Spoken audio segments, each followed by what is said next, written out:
Sisters, brothers, siblings in the Episcopal Church in Northern Indiana, grace and peace be with you in Jesus, the light for all people.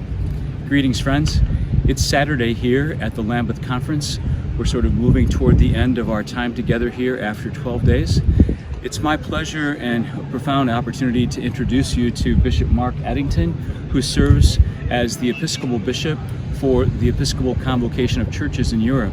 And Mark, tell us a bit about the convocation and your perspective at this point about that. Sure, Doug. Well, first of all, thanks for asking me to be in this conversation with you. It's a great delight, and it's always an opportunity for me to remind folks in our wider church that the Episcopal Church is not just in the United States. We're a church in 18 countries around the world, and 7 of them are in Europe. So the congregations that are in those countries are my responsibility. I'm the bishop in charge of a convocation, not a diocese, so a slightly different structure in our polity and church, and our cathedral is in Paris. So we're largely the product of churches that sprung up around expatriate communities that were Americans. But now, none of our congregations are majority American anymore. There are Americans in them, but they're also made up of people from English-speaking countries all over the world, and from people who come to us from the communities we serve, who find in our church a place that makes sense to them as a place to search for God and work out their own spiritual lives.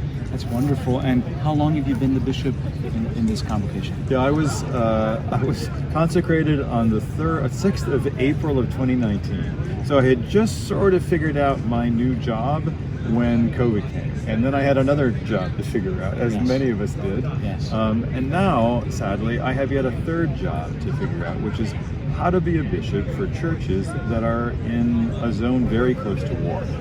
We have 21 congregations, as I mentioned, and in every one of the cities that we serve, we see the presence of refugees from the war in Ukraine. Right now, there are 5.5 million refugees from Ukraine living in Western Europe, which is a number just way larger than the number of refugees that are present even in the United States.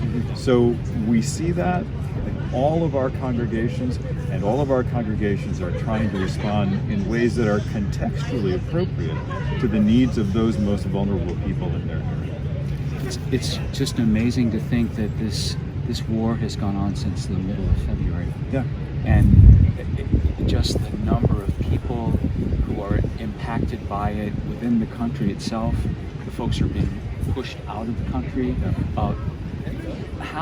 In addition to praying and advocating, what are some of the other kinds of particular ways that you think people in the Diocese of Northern Indiana might be able to have some kind of impact in what's going on? I appreciate the question. I mean, obviously, the first thing we do is pray. We pray for this war to end. We pray for justice and mercy to be present in this terrible situation and to end the violence. We also pray that we might be strengthened to serve the most vulnerable among us, and that is who these refugees are. We know that the first refugees that came over were people with resources, who had contacts and the ability to come, but people who have come more recently are really poor, and they're really struggling, and they're predominantly women and children, because the men are staying back home to fight. So what we pray for is the ability to respond in the most effective way. Folks back in Northern Indiana, a place I know and love because I grew up just a little bit north in a place called Michigan, should certainly be aware of the work of the humanitarian agency of our church, Episcopal Relief and Development. Yes. The most effective way to help people who are displaced by the war in Ukraine and to help the churches that are working to help them is through ERD.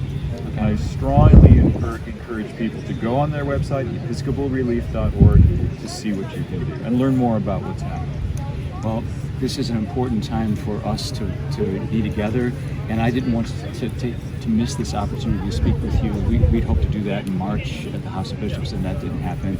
So thank you for your time, and know that we will do all we can to support you through ERD and other kinds of ways. Thank you, Douglas. You're welcome. Thank you, friends. God's blessings.